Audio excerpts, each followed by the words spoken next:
In the dim light of an ancient temple, the air thick with the scent of incense, a voice echoes through the halls, thundering with authority and menace.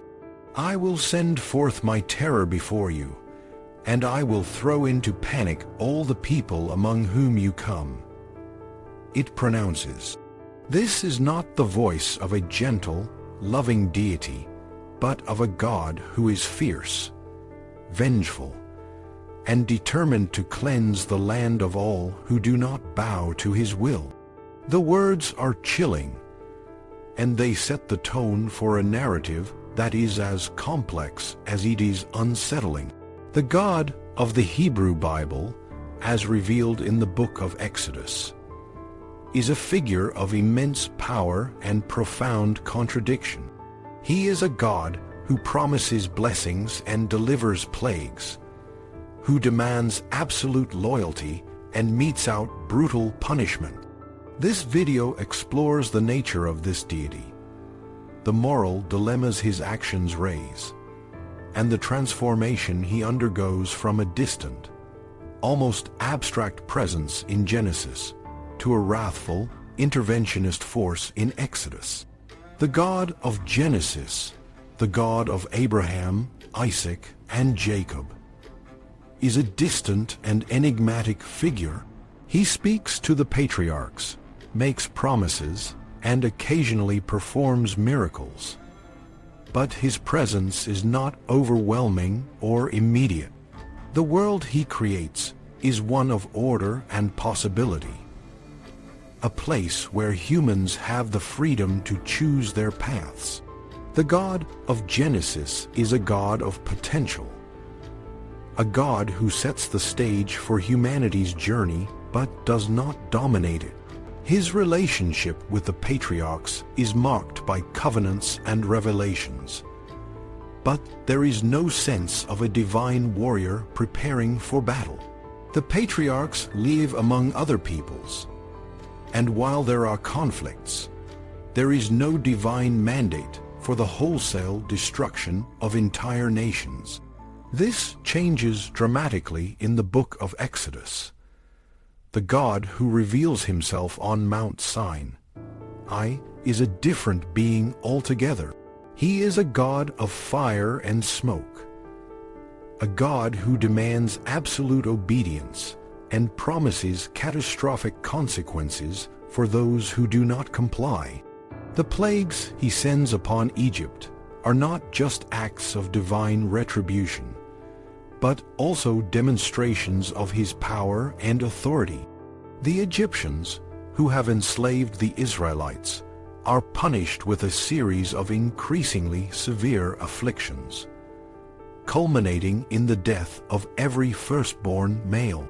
The message is clear: God will not tolerate defiance, and he will use any means necessary to assert his dominance. The transformation of God from a distant, benevolent figure to a vengeful, interventionist deity is a striking shift that reflects the changing needs and circumstances of the Israelites. In Egypt, they are an oppressed minority, and their God must intervene decisively to free them. The plagues are not just a means to an end, but a way of demonstrating God's supremacy over the Egyptian gods and the Pharaoh himself. The God of Exodus is a God of action, a God who is deeply involved in the affairs of his people and willing to use violence to achieve his goals. However, the violence does not end with the Exodus. As the Israelites journey through the wilderness and prepare to enter the Promised Land, God's commands become even more brutal. He orders the Israelites to drive out or destroy the Canaanites, the Hittites, the Hivites, and other nations who inhabit the land. The language is unambiguous. You shall make no covenant with them and their gods. They shall not remain in your land, lest they cause you to sin against me. This is not just a call to military conquest, but a command for ethnic cleansing. The Canaanites are not given the opportunity to convert or coexist. They must be eliminated to prevent the Israelites from being influenced by their ways. The moral implications of these commands are difficult to ignore. While the Egyptians are portrayed as oppressors who have earned God's wrath, the Canaanites are simply living on land that God has promised to the Israelites. Their only crime is worshiping their own gods and living in a place that God has other plans for. The idea that an entire people can be condemned to destruction because of their religious beliefs and geographical location is deeply troubling. It raises questions about the nature of God's justice and the value He places on human life. If God is all-powerful and all-knowing, why does He resort to such extreme measures? Is there no other way to achieve His goals without bloodshed and terror? The book of Exodus also presents a God who is deeply concerned with ritual and sacrifice. The elaborate animal sacrifices prescribed for the ratification of the covenant and the ordination of the priests are a far cry from the simple offerings of the patriarchs. Blood plays a central role in these rituals, symbolizing the life force that is offered to God. The blood is collected, poured out, and even smeared on the bodies of the priests, creating a visceral and almost violent connection between the divine and the human. This emphasis on blood sacrifice reflects a God who is not just concerned with moral and ethical behavior, but also with the physical and ritualistic aspects of worship.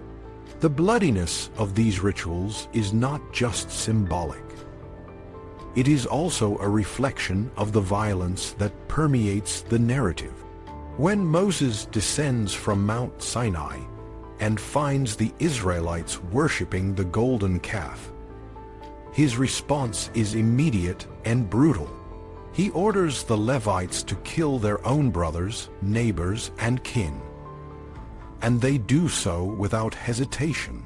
The willingness to commit acts of violence in the name of God is a theme that runs throughout the book of Exodus. From the plagues in Egypt to the commands to destroy the Canaanites, the Levites' willingness to kill their own kin is a test of their loyalty to God. And it is a test they pass with terrifying efficiency. The God of Exodus is a God who demands absolute loyalty and is willing to exact a high price for it. The commandments and the laws He gives to Moses are not just moral guidelines, but also a way of binding the Israelites to Him. The Decalogue, or the 10 Commandments, sets out the basic principles of ethical behavior. But the Book of the Covenant, which follows, goes into much greater detail. The laws governing property, slavery, and interpersonal violence are often harsh and reflect the brutal realities of life in an agrarian society. The death penalty is imposed for a wide range of offenses, from insulting one's parents to causing a pregnant woman to miscarry. The law of lex talionis, or an eye for an eye, is a principle that seeks to limit revenge, but also reflects a society where violence is a regular part of life. Despite the harshness of these laws, they represent a step toward a more ordered and just society. The God of Exodus is not just a God of violence, but also a God of law and order. By giving the Israelites a set of laws, He is creating a framework for a society that is governed by rules rather than chaos. The laws may be brutal by modern standards, but they are an attempt to bring structure and predictability to a world that is often unpredictable and chaotic. The God who demands absolute obedience is also a God who provides guidance and direction. The transformation of God from a distant, abstract presence to a wrathful, interventionist deity is a complex and multifaceted process. It reflects the changing needs of the Israelites and the challenges they face. In Egypt, they are an oppressed minority who need a powerful God to free them. In the wilderness, they are a nomadic people who need a God to guide and protect them. In Canaan, they are a nation that needs a God to help them establish a new society. The God of Exodus is a God who is deeply involved in the affairs of his people, a God who is willing to use violence and terror to achieve his goals, but also a God who provides the laws and guidance necessary for a just and ordered society. The moral dilemmas raised by the actions of the God of Exodus are profound and enduring. The violence, the ethnic cleansing, and the harsh laws are difficult to reconcile with the idea of a loving and just God. However, the God of Exodus is not a static figure, but a dynamic one who evolves in response to the needs and circumstances of his people. The transformation from a distant, abstract God to a vengeful, interventionist deity is a reflection of the challenges and struggles of the Israelites. The God who demands absolute loyalty and metes out brutal punishment is also a God who provides guidance and direction, who seeks to create a society governed by laws rather than chaos. In the end, the God of Exodus is a complex and contradictory figure, a God of both violence and law, of both wrath and guidance. He is a God who demands much from his people, but also provides much in return. The moral dilemmas he raises are not easily resolved, but they are part of the ongoing conversation between humanity and the divine. The God of Exodus is a God who is deeply involved in the affairs of his people, and his actions, for better or worse, shape the course of their history. In conclusion, the God of Exodus is a God of immense power and profound contradiction. He demands absolute loyalty and metes out brutal punishment, but he also provides the laws and guidance necessary for a just and ordered society. The moral dilemmas he raises are enduring and challenging, but they are part of the ongoing conversation between humanity and the divine.